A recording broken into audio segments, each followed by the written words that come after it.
Buenos días, estimado público. Estamos aquí hoy en la segunda sesión de este programa para presentarles el tema ¿qué es la geoquímica en las ciencias de la Tierra? Agradecemos mucho su presencia.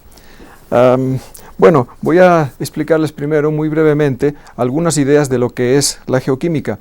La geoquímica estudia el proceso de movimiento y posición de los elementos químicos en la corteza terrestre, en la atmósfera, en el agua que hay en la superficie de la Tierra, también en el agua subterránea.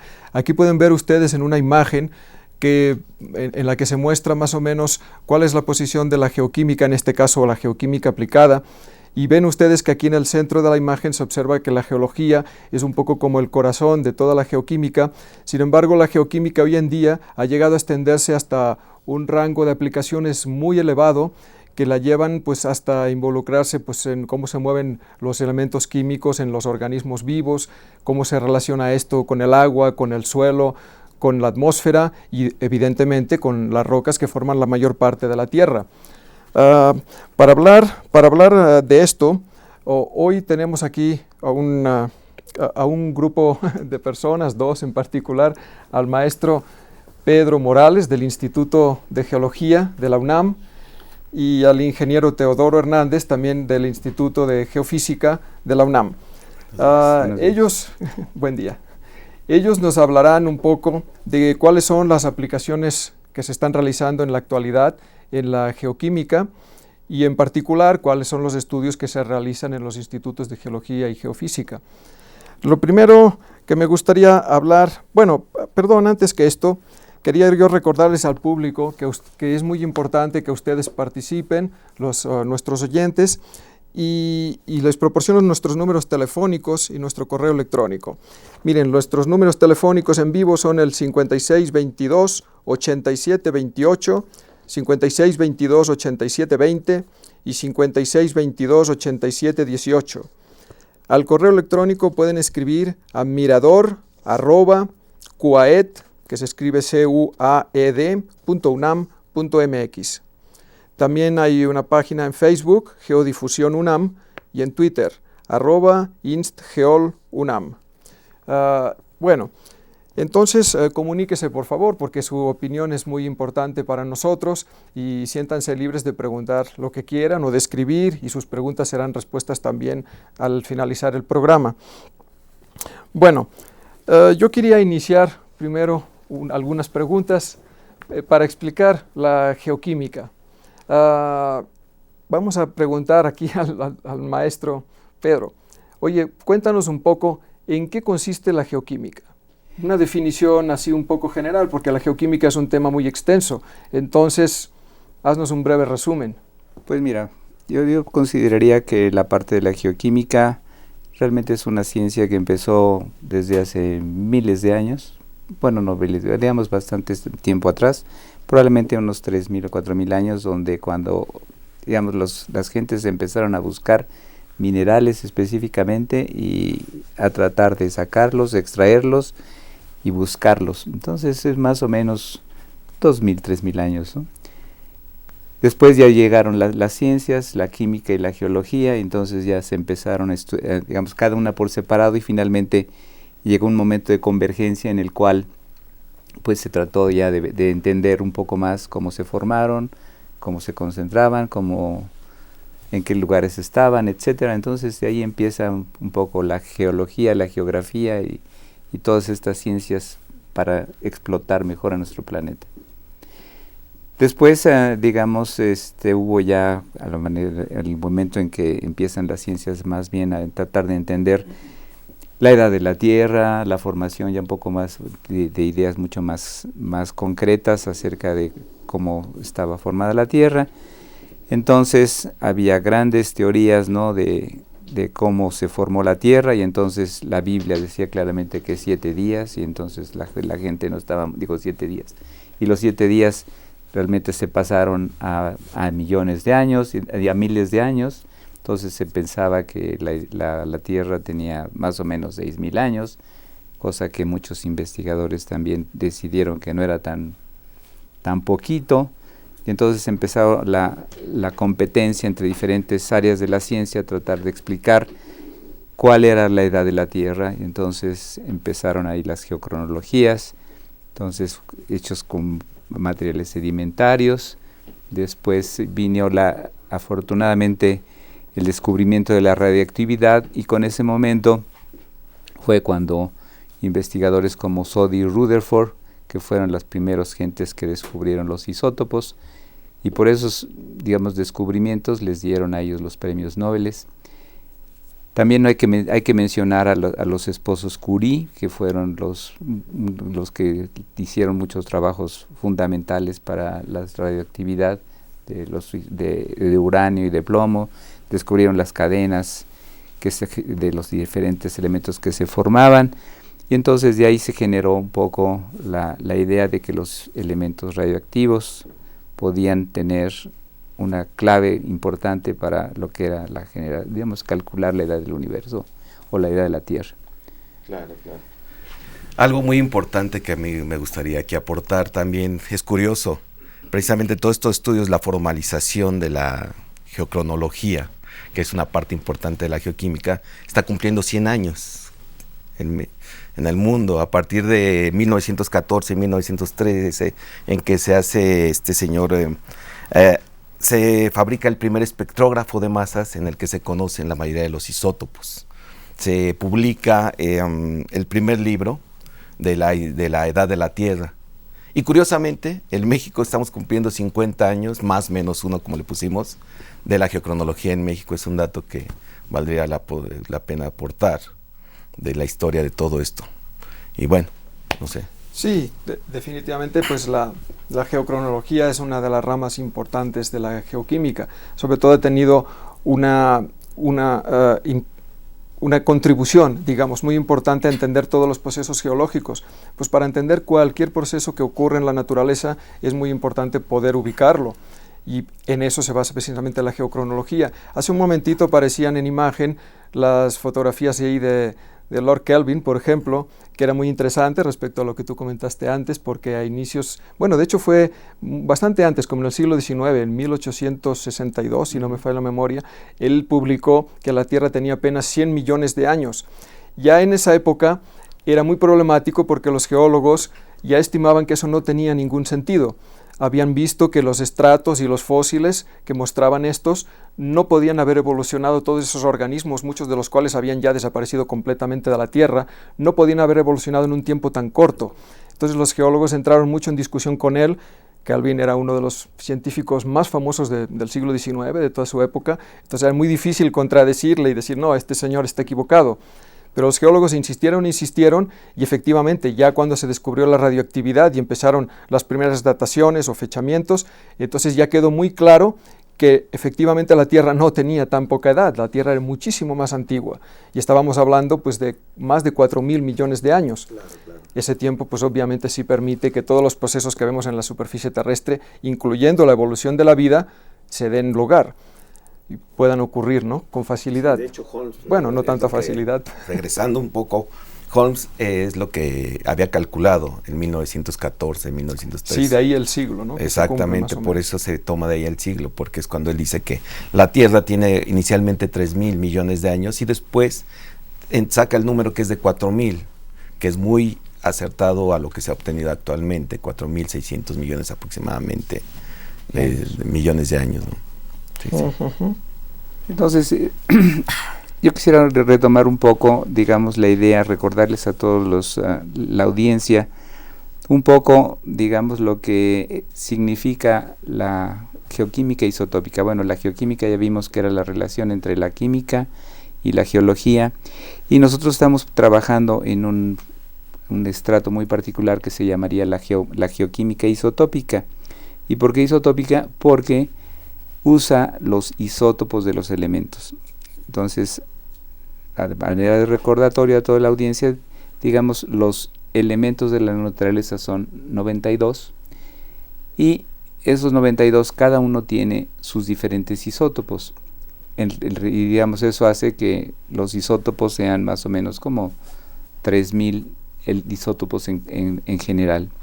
Hay isótopos que son radioactivos y hay isótopos que son estables. Los isótopos, digamos, son los que en su estructura atómica tienen un neutrón de diferencia entre unos y otros. Entonces, por ejemplo, tenemos el carbono, que tiene 3 isótopos, dos de los cuales son estables, el carbono 12 y el carbono 13, y el carbono 14 es radioactivo. En pantalla tenemos una gráfica muy digamos que nos explica un poco la estructura atómica del carbono 12. Entonces el carbono 12 tiene en el exterior 6 electrones, que son los que hacen la parte química, y dentro lo que es el núcleo está conformado por protones y neutrones. En el caso del carbono hay 6 protones y 6 neutrones. Es un núcleo muy estable por esa situación. El carbono 13, que tiene una abundancia mucho menor, tiene los mismos 6 electrones en la capa periférica, y el núcleo está formado por 6 protones, pero tiene un neutrón de más. Eso lo hace que sean mucho menos estable, mucho menos abundante, vamos a decir. El carbono 12 tiene el 98.89% y el carbono 13 apenas el 1.1%.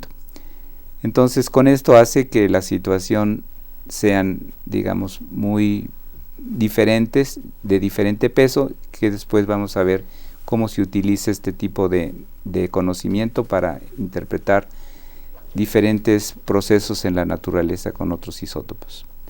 Los isótopos radioactivos pues pueden ser cosmogénicos, como es el caso de carbono 14, que se forman en la naturaleza, que es radioactivo, o sea que su núcleo es inestable y que por eso se puede desintegrar internamente, y la velocidad en que se desintegran los diferentes núcleos radioactivos le van a dar la vida media, y con eso se puede calcular la cuestión de las edades. Claro, y en la ubicación de las rocas, bueno, también hay otros elementos que nos pueden servir, que son radioactivos y que también forman isótopos, pero bueno.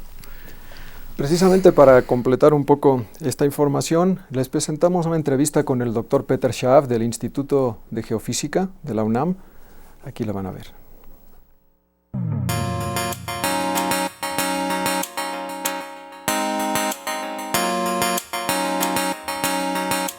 Sí, yo soy Peter Schaaf, yo soy uno de los encargados aquí de este laboratorio. Yo llegué a México en 1993 con un contrato del Servicio de Intercambio Académico Alemán. Bueno, un espectrómetro de masas como este aquí sirve para medir relaciones isotópicas. Entonces, relaciones isotópicas las necesitamos, por ejemplo, para fechar rocas y minerales. Uno de los puntos más importantes para los geólogos, conocer las edades de las rocas y minerales. Y por otro lado, eso se desarrolló después de los fechamientos, es reconstruir los procesos petrogenéticos, nos llamamos. Petrogenéticos quiere decir cómo se formaron los magmas, por ejemplo, de los volcanes aquí en México. Eso es importante para los vulcanólogos y también es importante para la prevención de desastres, por ejemplo. Y hay varias técnicas que usan isótopos radioactivos y sus hijos radiogénicos, y estos se pueden usar para fechar material geológico. En total existen más de 100 métodos diferentes isotópicos. Aquí aplicamos apenas 5, pero estos son los 5 más importantes que existen. Si nos enfocamos al origen de los magmas, por ejemplo, queremos saber, o los vulcanólogos quieren saber, y los geoquímicos también, de dónde provienen los magmas. La Tierra consiste de un manto inferior, un manto superior, y la corteza se divide en corteza inferior y superior. Entonces, es importante saber de dónde provienen los magmas. Muy raramente vienen directamente del manto superior. Tenemos unos casos aquí en México, en San Luis Potosí, pero son muy raros. Normalmente son mezclas entre el manto superior y componentes de la corteza. Y por ejemplo, en el caso del Popocatépetl tenemos el hecho que el magma viene del manto, pero se contamina con ciertos componentes de la corteza, y esos son básicamente componentes de la corteza superior, los carbonatos de la formación de Morelos, por ejemplo, y eso se puede identificar con las firmas isotópicas de estroncio, por ejemplo, de neodimio y de plomo. Pero los fechamientos de rocas y minerales tienen una gran importancia, por ejemplo, para reconstruir la paleogeografía de México. Esos son trabajos fundamentales para conocer cómo está la historia geológica del país, ¿no? Se sabe que México no tiene un pasamiento antiguo como lo tiene Estados Unidos, o lo tiene América del Sur, o lo tiene Europa en la parte este en Rusia, o África en el sur. México está construido de varios terrenos, y muchos en el pasado han hablado de estos terrenos sospechosos, suspect terrain en inglés. Entonces eso quiere decir que no se sabe exactamente de dónde provienen estos terrenos que forman hoy las diferentes unidades de México. Se sabe que la península de Baja California se separó, más bien la apertura del Golfo de California es una cosa más o menos reciente, 8, 7, algo así, millones de años. Pero no se sabe muy bien la historia geológica de la península de Baja California, si estaba en una posición pegada a Sinaloa, Sonora, o si tiene otros orígenes.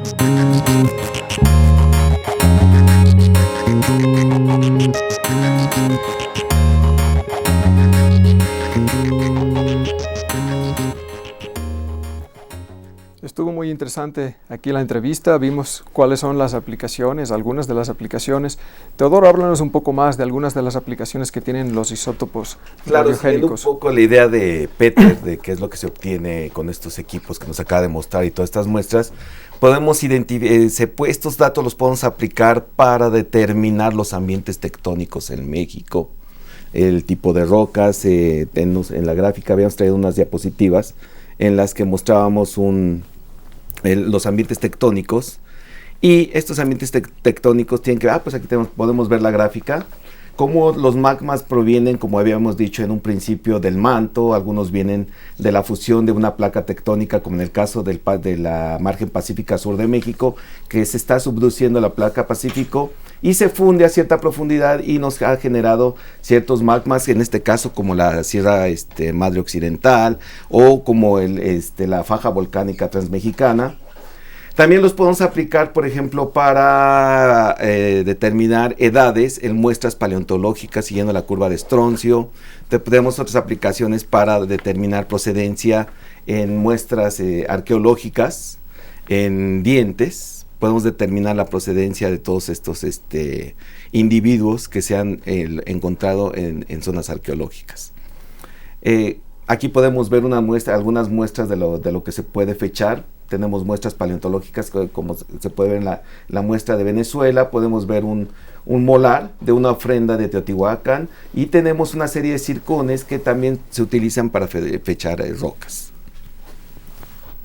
Muy bien. Regresando un poco a la geoquímica general, podríamos hablar un poco del agua, las aplicaciones que tiene en el agua. Sabemos que la Tierra pues está recubierta de agua, ¿no? Tiene una cantidad enorme, 2/3 de la superficie, 510 millones de kilómetros cuadrados tiene la Tierra, es mucho, pero 2/3 son agua. Sin embargo, esa agua, aunque surgió en ella la vida, no nos sirve para beber. Entonces la mayor parte del agua está en el continente y es un porcentaje pequeño. Cuéntanos un poco, ¿qué puede aportar la geoquímica para estudiar el agua? Pues mira, la geoquímica isotópica, digamos, nos ayuda, en este caso, a ver los flujos generales de cómo se está moviendo.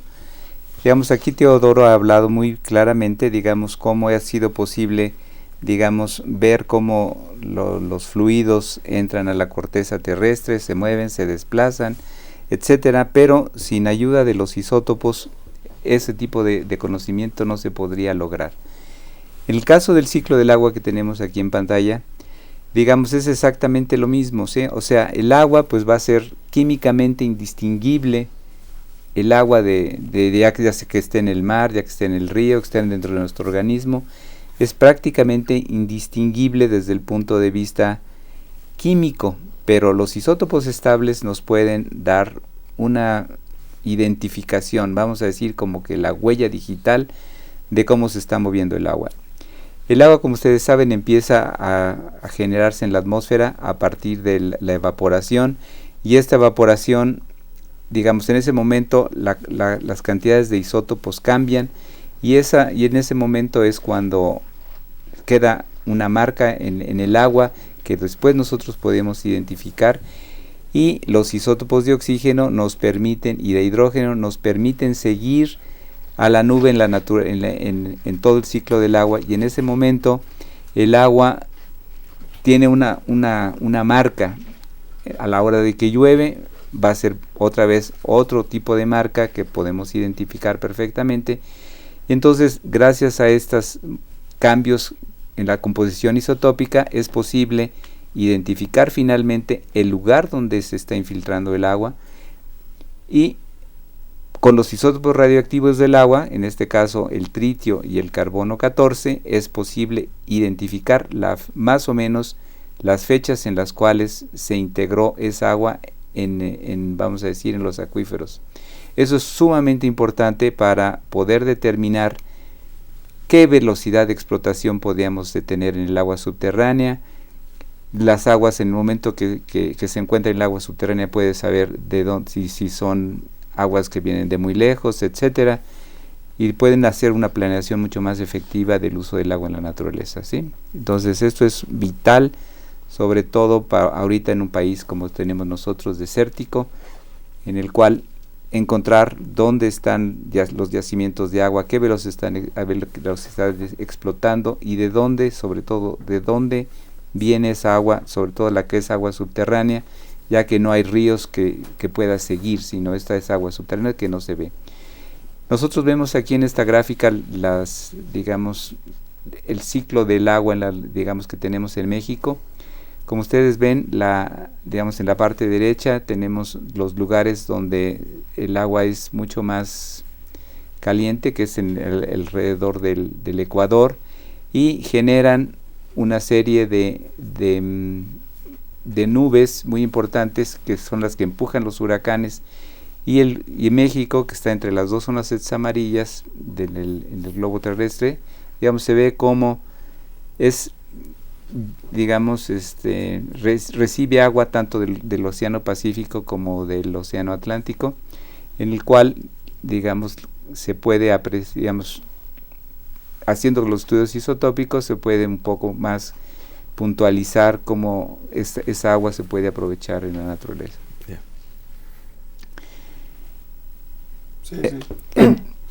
Sí, es muy interesante el tema del agua, y uno de los más extensos, sin duda, ¿no? Como para hablar de él, teniendo en cuenta todas las dificultades modernas en torno al agua, la contaminación, la falta de agua potable, etcétera. El cambio climático. El cambio climático, claro. Sí, efectivamente.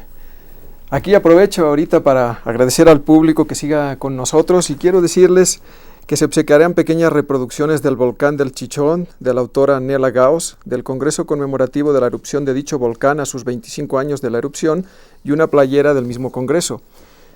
Pero ¿quién lo va a ganar? Lo va a ganar el que responda a la siguiente pregunta: ¿qué es un isótopo? Y bueno, en este momento haremos una pequeña pausa y regresamos inmediatamente. Gracias.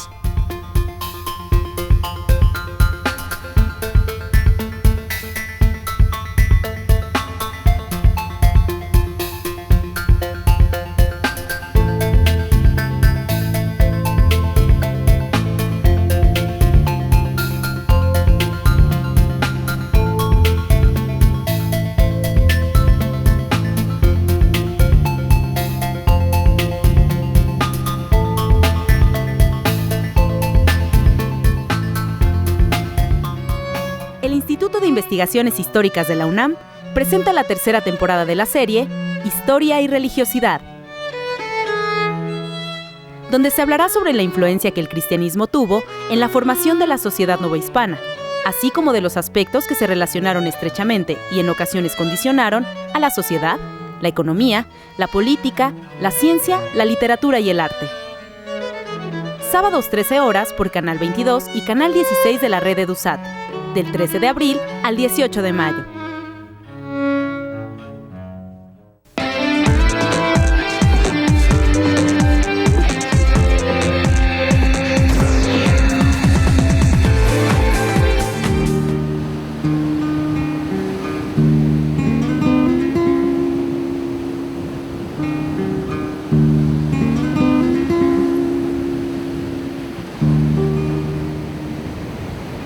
De lo bueno peque, mientras más peque, Vicens.